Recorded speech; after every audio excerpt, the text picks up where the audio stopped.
everyone, so again I'm going to be giving you a video about waves, this time sound waves, this time on echoes and refraction of sound waves. Okay, so first ones, the reflection of sound, which is what you know as echoes. So an echo is a reflection of sound that can be heard.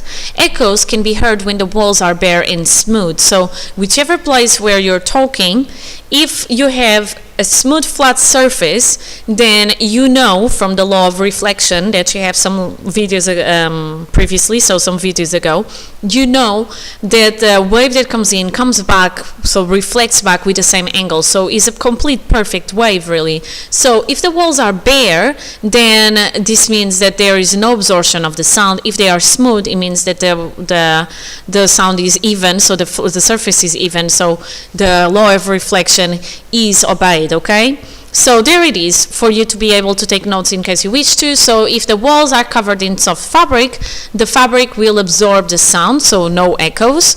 And if the wall surface is uneven, the reflected sound is scattered and the echoes will not be heard.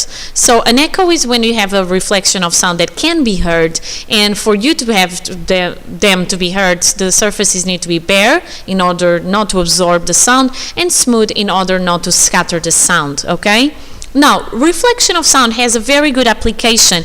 You can use the reflection of the sound to estimate distances or calculate distances really to some objects. So for example, imagine that you are at sea and you know that rocks are more or less nearby, but you don't know how close you are and you have no other way to figure out the distance. So you can send a sound and then you can wait for the echo, and then you, by looking at the time that it takes for the echo to return, you can estimate the distance that you are from the rocks, for example, which would be, you know, very important because obviously you don't want your boat to sink. So you know from other lessons that speed equals distance over time, therefore distance is speed times time.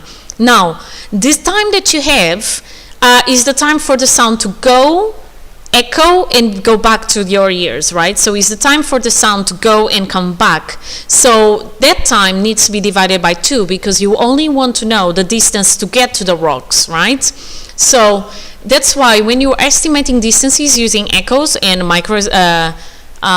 forgot the word now, ultrasounds, you use this formula: distance equals speed times time divided by 2, because you want the time only to go reach the surface or reach the bottom of the sea or reach the rocks, and not the time to go back. Okay?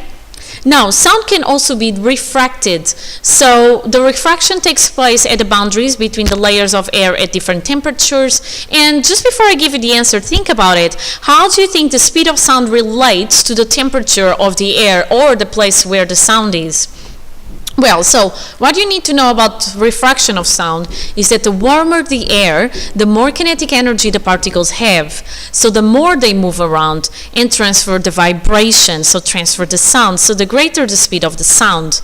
So the speed of the sound is 340 meters per second, okay, in air, and this is what you would use in this formula, by the way, in here. Okay, so you do distance equals the speed of the sound in air times the time that it took you for the echoes to go and come back, so that's why you divide by 2.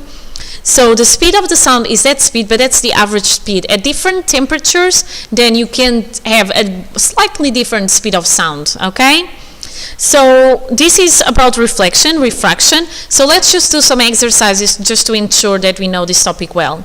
So sound is made whenever an object vibrates. Is that true or false? So that one is true. Frequency is the size of the vibrations. Now frequency is the number of waves generated by the source, or then you can say that frequency is how many waves you have passing through you every second. So that is wrong. The way to ensure that the answer is right is by either writing amplitude is the size of the vibrations, or then give the definition for frequency. Okay? The greater the amplitude, the lower the sound. So this is also wrong. So bigger amplitude means that the wave has more energy, so the sound is louder. Wavelength is the number of complete vibrations per second. That's the definition for frequency. Wavelength is the distance in between 2 equal points of the wave. The greater the frequency, the higher the pitch of the sound. So that is true. And frequency is measured in meters per second. Frequency is in hertz, so 1 over second, how many waves per second. Speed is measured in meters per second, okay? So this is one of the exercises. I just hit the microphone. I hope it didn't make a big issue. And then the last exercise, which is not mine, this is from BoardWorks. So how sound is your knowledge of sound and sound waves?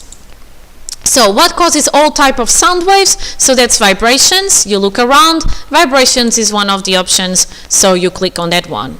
What type of wave is sound wave? So that's a longitudinal wave. Again, you look at the options. Longitudinal is D, so you click on that answer. Which of the following is sound unable to travel through? So in this one, you cannot answer before looking at the options. Liquid, solid, vacuum, and gas. Now, you need particles for sound to travel through. So a vacuum doesn't have any particles, so that's there where the sound cannot travel through. In which type of substance are sound waves the slowest? Well, the less number of particles I have per space, the slowest it moves. So vacuum cannot be because I have no particles, and they want to know the slowest, so it needs to be moving. Solid has more particles than liquid, and we have more particles than gas in the same amount of space, so gas is the one where the sound is slowest. Which of these is not faster than the speed of sound in air? So again, I need to look at the options. And the Formula 1 car from all the options is the one that is not going faster than 340 meters per second, okay? A ship releases an echo sounding, and 4 seconds later it receives a signal from the seabed. If the speed of the sound in water is 1,500 meters per second, how deep is the sea? So distance is going to be the speed of the sound times the time taken, but remember that you divide the time by 2 because you want to know the time only to get to the place and not the time for the sound to go and come back, so to echo. So that means that I do the speed times the time divided by 2, so 1,500 times 4 divided by 2, so that's 1,500 times 2, so that's going to be 300 meters, okay? What happens to the shape of a sound wave as the sound gets louder? So loudness has to do with the amplitude. The bigger the amplitude, the louder the sound. So A is the one that gives us the right answer. Next question. What happens to the shape of a sound wave as the pitch of a sound gets quieter? So lower pitch means lower frequency. So here we go, frequency decreases. What is the upper range of human hearing? So that's the human hearing, you need to know that number by heart, is from 20 to 20,000 hertz. So the upper range is the 20,000 hertz. Which of the following is not a use of ultrasound?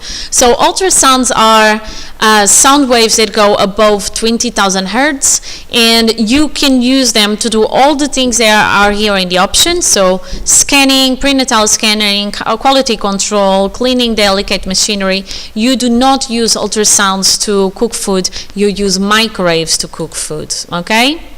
And that is it. So I hope it made sense. I believe that I finished the topic, so that means that a new topic should be coming soon. I'm not completely sure, but I believe there is not going to be more about sound waves. And up to my next video, be happy and healthy. Bye!